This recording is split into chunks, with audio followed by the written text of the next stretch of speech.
de notables descubrimientos en la genética. Transposones. Hasta ahora hemos visto cómo se transmiten los genes, dónde se localizan y cómo funcionan. Pero nuestro siguiente gran descubrimiento reveló una sorpresa acerca de qué más pueden hacer. Y vino de una fuente sorprendente. Ella es Barbara McClintock, una mujer que se convirtió en una de las científicas más distinguidas del siglo XX. Para saber más acerca de McClintock, le hice una visita a David Kirk, profesor de biología de la Universidad Washington en San Luis, Missouri. Hay muchas cosas que quiero preguntarle, pero déjeme empezar con Barbara McClintock. Una científica fabulosa, ¿En serio? una de las mejores del mundo. Pero enfrentó muchos desafíos, Claro que ¿verdad? sí. En parte porque era muy inteligente para la mayoría y su mente era demasiado rápida. Pero aunque era miembro de la academia, nunca le ofrecieron un puesto académico, principalmente porque era mujer.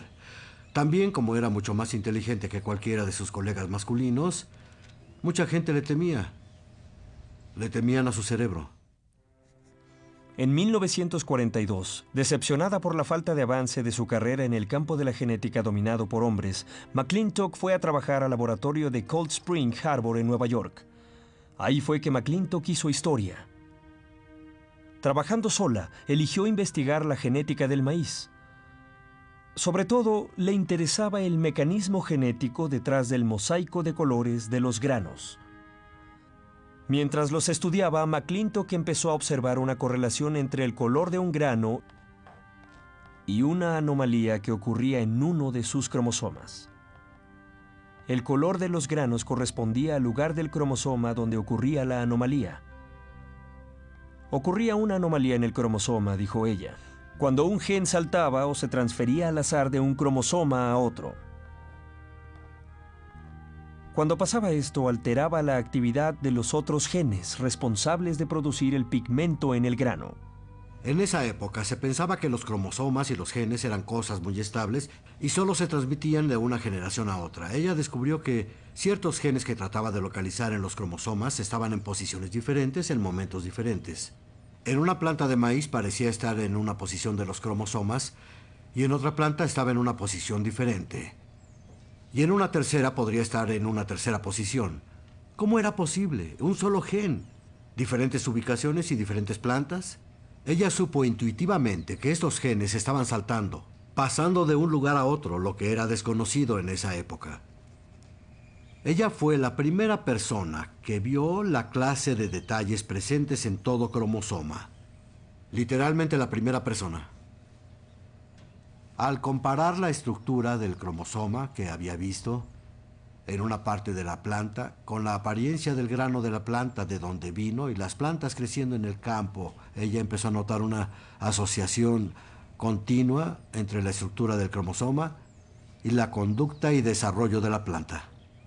Así que ahora ella podía ver un cromosoma y predecir la estructura de la planta en estado adulto y luego plantar los granos de donde vinieron los cromosomas. Ella podía mirar un solo grano de maíz y ver los genes, ver los cromosomas. Podía mirar los cromosomas y ver la planta entera. Era increíble. El descubrimiento de los transposones por Barbara McClintock fue tan evolucionario como revolucionario. Mientras que algunas mutaciones genéticas causadas por los transposones se relacionan con cáncer y otras enfermedades, los transposones también pueden ser un mecanismo que cause mutaciones en los genes en respuesta a cambios ambientales y estimuló la evolución de las especies.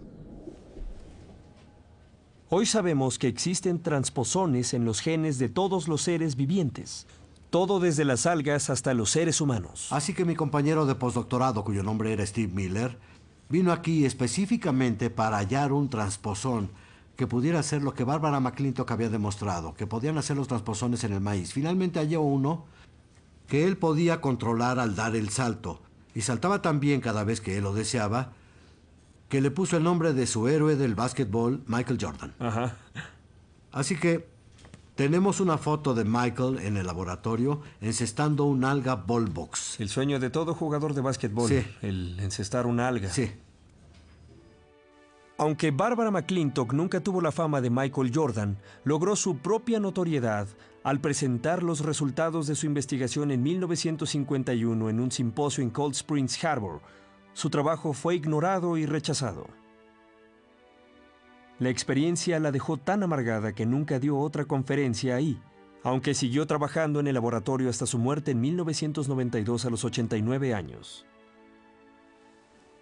Pero vivió lo suficiente para ser reivindicada. 30 años después de su descubrimiento, McClintock recibió el Premio Nobel de Medicina en 1983. El ADN contiene